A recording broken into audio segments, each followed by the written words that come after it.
Bismillahirrahmanirrahim. Assalamualaikum warahmatullahi wabarakatuh. Selamat pagi menjelang siang. Salam sejahtera bagi kita semua. Om Swastiastu, Namo Buddhaya, salam kebajikan. Ketemu lagi dengan saya Edi Saputra di channel YouTube Ici Kreatif. Channel yang konsentrasi membantu teman-teman yang ingin menghentikan kebiasaan merokok ataupun yang sedang mempertahankan keputusan berhenti merokok. Dan kali ini kita akan membahas bagaimana cara menyikapi situasi pasca berhenti merokok.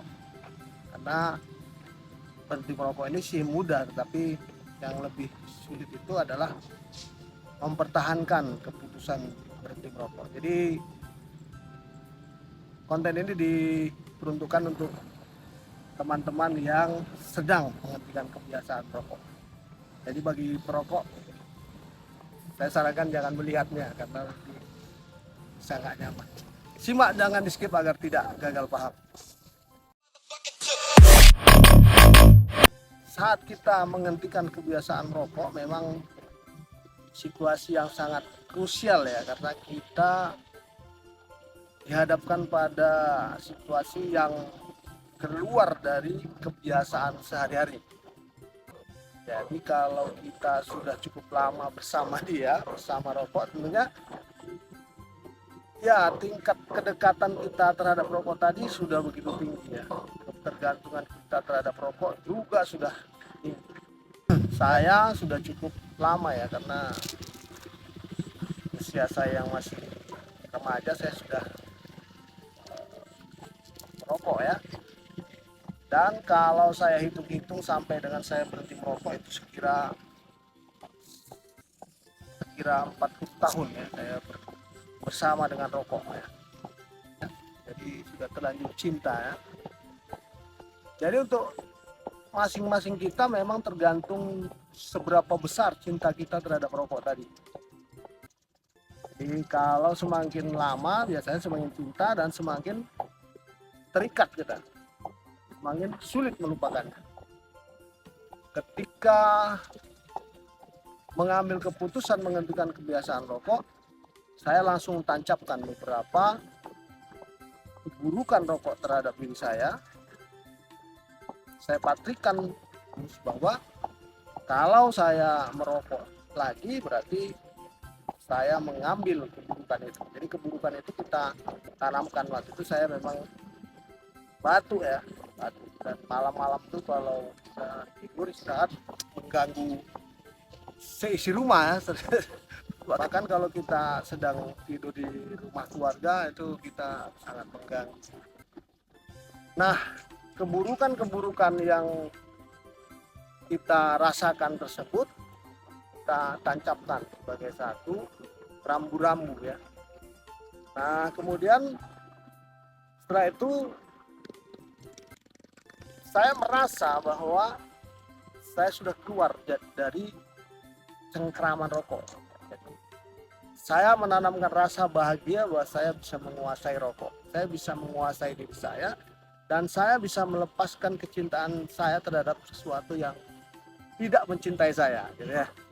Jadi rokok itu kita cintai ya, kita beli dengan harga mahal, kemudian kalau malam-malam juga jam 3 bahkan ketika kita kehabisan rokok, maka kita akan mencari tempat menjual rokok yang masih buka ya. Karena kekhawatiran kita besok pagi tidak bisa melaksanakan aktivitas merokok. Nah, sebegitu besar kecintaan kita kepadanya, tetapi dia tidak mencintai kita, artinya dia justru merusak kita. Nah, itu jadi definisi bagi saya. Ketika saya merasakan ada gangguan di saluran pernapasan saya, batuk-batuk ketika sedang rapat, dan itu sangat malu sekali karena batuknya berisi, pasti teman-teman tahu ya, ketika kita batuk merokok, dan itu sebenarnya nggak perlu diobati ya, karena itu sebenarnya reaksi tubuh ya untuk mengeluarkan racun dari paru-paru kita. Nah, sebegitu tingginya kecintaan kita terhadap rokok, bahkan jam 3 malam kita harus mencarinya, dan kemudian kita harus merogoh kocek untuk membelinya. Dan hari ini harga rokok cukup mahal ya, dan saya sangat bersyukur hari ini karena tidak mengeluarkan kos lagi untuk membeli rokok yang rata-rata dulu saya sampai 3-4 bungkus per hari ya. Jadi tadi yang pertama tentunya keburukannya atau rasa tidak cinta dia terhadap kita itu harus kita tanamkan sebagai satu rambu-rambu. Satu lagi, kita sudah keluar dari cengkeramannya, artinya kita sudah menjadi raja di dalam diri kita, raja terhadap rokok. Artinya kita sudah tidak dikendalikan lagi oleh rokok. Nah ini dua ini harus kita tancapkan di dalam pikiran kita bahwa kita sangat senang gitu. Kita sangat senang. Nah, kenapa muncul kadang-kadang ada sesak nafas, ada rasa kurang percaya diri ya setelah kita keluar atau setelah kita menghentikan kebiasaan rokok, karena memang ada ritme pernapasan yang berubah ya, ritme pernapasan yang berubah ketika kita sudah menghentikan kebiasaan rokok. Nah ini harus dilatih ya dengan rasa bahagia kita. Kemudian kalau kita ngemil juga usahakan ngemil sayur ya, sayur-sayur apa rebus-rebusan gitu kan, jangan goreng-gorengan. Jadi saya coba dulu ngemil potongan wortel, potongan labu jipang, itu saya bontot gitu, saya bawa ke kantor. Nah kalau saya kepingin ngemil, saya makan itu rebus-rebusan itu. Kalau perlu pakai ada sambal belacan sedikit nggak apa-apa, biar rasa.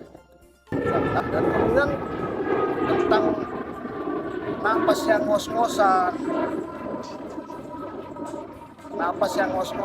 kemudian rasa percaya diri yang menurun, itu ya memang itu kita rasakan. Yang biasa kita berani tampil di depan pabrik ya. Kemudian ketika kita berhenti merokok itu ada kecenderungan untuk cemas dan kita khawatir, menimbulkan rasa tidak percaya diri. Nah ini disikapi dengan latihan pernapasan ya, Saya pikir saya juga mengalami seperti itu, tapi lambat laun saya cari tahu ya, karena kita berpikir bahagia, berpikir senang karena kita sudah keluar dari zona rata-rata dan kita sudah bisa menguasai diri kita. Akhirnya terabaikan itu, ngos-ngosan tadi terabaikan karena kita bisa merasa senang gitu, merasa senang, bahagia gitu ya. Bahkan ketika ada orang merokok kita sudah merasa terganggu ya, padahal dulu kita masukkan asap itu ke dalam paru-paru kita. Itu sebenarnya kita sudah, mohon maaf, sudah bukan orang normal karena paru-paru itu harusnya dimasukkan oksigen ya, kita masukkan asap. Nah ini satu kebahagiaan yang akhirnya kita munculkan di dalam pikiran kita bahwa kita sudah normal gitu.